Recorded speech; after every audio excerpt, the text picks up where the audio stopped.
13 ফেব্রুয়ারি 2025 বৃহস্পতিবার তুলসীবেড়িয়া দরগা শরীফ কমিটির উদ্যোগে শুভ সূচনা হলো উরুস মিলন উৎসব 2025-এর। এবছর এই উৎসব 21তম বর্ষে পদার্পণ করলো। এই উরুস উৎসবের শুভ সূচনা হলো স্বেচ্ছায় রক্তদান শিবির, বিনামূল্যে চক্ষু পরীক্ষা, স্বাস্থ্য পরীক্ষা শিবিরের মাধ্যমে। 13 ফেব্রুয়ারি থেকে শুরু হওয়া এই উরুস উৎসব চলবে আগামী 15 ফেব্রুয়ারি পর্যন্ত। প্রসঙ্গত, সারা বছর ধরেই এলাকার মানুষ নানা উন্নয়ন, মহিলাদের শিক্ষাদান সহ নানান ধরনের সামাজিক কর্মসূচি করে চলে তুলসীবেড়িয়া দরগা শরীফ কমিটি। তুলসীবেড়িয়া দরগা শরীফ কমিটির এই উরুস মিলন উৎসব 2025-এর সমগ্র অনুষ্ঠান নিয়ে ঠিক কি বললেন উদ্যোক্তারা, শুনুন। এই উরুস প্রথম যিনি শুরু করেছিলেন তিনি হলেন হযরত পীর আব্দুল হামিদ আলী স্যার রহমতুল্লাহ আলাইহি। বহু বছর আগে, আজ থেকে প্রায় 50 বছর আগে যার শুরুয়াত হয়েছিল মুষ্টিমেয় কয়েকজন মানুষকে নিয়ে। তেনারই অনুপ্রেরণা, তেনারই সাহায্যে এবং তেনারই কথা মতো আমরা তার উত্তরাধিকার সূত্রে এবং তার শিষ্যবর্গ ভক্তবৃন্দ যারা আছেন তারা সকলে একটা কমিটি তৈরি করে এবং সেই কমিটির মারফতে এই কাজ, মহাযজ্ঞের কাজ আগিয়ে নিয়ে যাওয়ার চেষ্টা চলছে। 21 বছর চলছে, 21 বছর এই উৎসব চলছে। কটা বছরের মধ্যে রয়েছে প্রত্যেক বৃহস্পতিবার লঙ্গরখানা, যাকে আমরা দরিদ্র সেবা বলে থাকি, নারায়ণ সেবা বলে থাকি। এই দরিদ্র নারায়ণ সেবা প্রতি বৃহস্পতিবার দুপুর বেলা 1টার সময় শুরু হয়। এছাড়া শুক্রবারে স্পিরিচুয়াল এডুকেশনের উপরে 8 ঘন্টা বক্তব্য হয়, সেটা হচ্ছে 12:30 থেকে 1টা পর্যন্ত। এবং প্রত্যেক শুক্রবারে বিভিন্ন ধরনের সামাজিক কোনো সুবিধা অসুবিধা নিয়ে বিভিন্ন রকমের প্রশ্ন যে সমস্ত ব্যক্তি করেন তার সুরাহা দেবার জন্য সেই কোশ্চেনের উত্তর দেওয়া হয়। যখন শুরু হয়েছিল আজ থেকে 50 বছর আগে, তখন থেকেই মানুষ আসছে।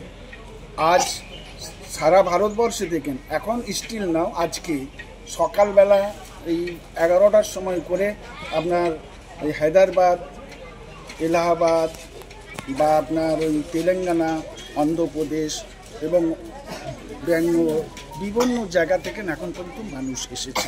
তুলসীবেড়িয়া দরগা শরীফ মহিলাদের জন্য যে কাজ করেছে সেটা হলো যে পিছিয়ে পড়া, আমাদের এই যে এরিয়াটার মধ্যে অধিকাংশ গরিব মানুষ ও পিছিয়ে পড়া সমাজের মানুষ বাস করে। সেই দিকে লক্ষ্য রেখে তাদের চেতনা বা শিক্ষাকে প্রসার ঘটানোর জন্যে বা লক্ষ্যে আমরা সেগুলো কী করেছি যে সংখ্যালঘু মহিলা একটা লাইব্রেরি প্রতিষ্ঠা করা হচ্ছে এবং সেটা 2012 সালে প্রতিষ্ঠিত করা হচ্ছে। এবং বিভিন্নভাবে গভর্নমেন্টও আমাদের বেশ সাহায্য করে এবং এখানে স্থানীয় মানুষ আমাদের সাহায্য করে এবং এইভাবে চলে আসছে। প্রায় এখন তার মেম্বার সংখ্যা প্রায় 300-র কাছাকাছি। মানে এই লাইব্রেরিটা শুধুমাত্র মহিলাদের জন্য? শুধুমাত্র মহিলাদের জন্য। এর সভাপতিও মহিলা এবং বই যিনি দেন তিনিও মহিলা, আর যেনারা বই নেন। আমার নাম হচ্ছে রফিকুল ইসলাম খান। আমি দরগা শরীফ কমিটির হচ্ছি সেক্রেটারি, সম্পাদক। এই উরুস মেলার দীর্ঘায়ু কামনা করি এবং এই যে উনি একটা বিশাল কর্মযজ্ঞ করেছেন, সমস্ত জনসাধারণ, জ্ঞানীগুণী ব্যক্তিগণ, ধনী দরিদ্র নির্বিশেষে সকলকেই আহ্বান জানাবো ওনার পাশে থেকে ওনার এই কর্মসূচিকে সাফল্যমণ্ডিত করবে। আপনার নাম, কোন সংগঠন থেকে এসেছেন? আমি মনোরঞ্জন মণ্ডল, তুলসীবেড়িয়া প্রবীণ নাগরিক সমিতির মুখ্য সংগঠক। সামাজিক অনুষ্ঠান আপনার আমাদের রক্তদান শিবির থাকছে, চক্ষু পরীক্ষা শিবির, আর আপনার জ্ঞানীগুণীদের সংবর্ধনা সভা, তারপরে আমাদের মেডিকেল ক্যাম্পটা 3 দিনই থাকছে, 13 ফেব্রুয়ারি, 14 ফেব্রুয়ারি, 15 ফেব্রুয়ারি। বিভিন্ন নার্সিং, বিভিন্ন হসপিটাল থেকে বা বিভিন্ন এনজিও ডক্টররা যারা আছে তারা এই 3 দিন ব্যাপী কিন্তু থাকছে। আজকে প্রায় 1004 জন লঙ্গরখানায় অনুষ্ঠান করবে।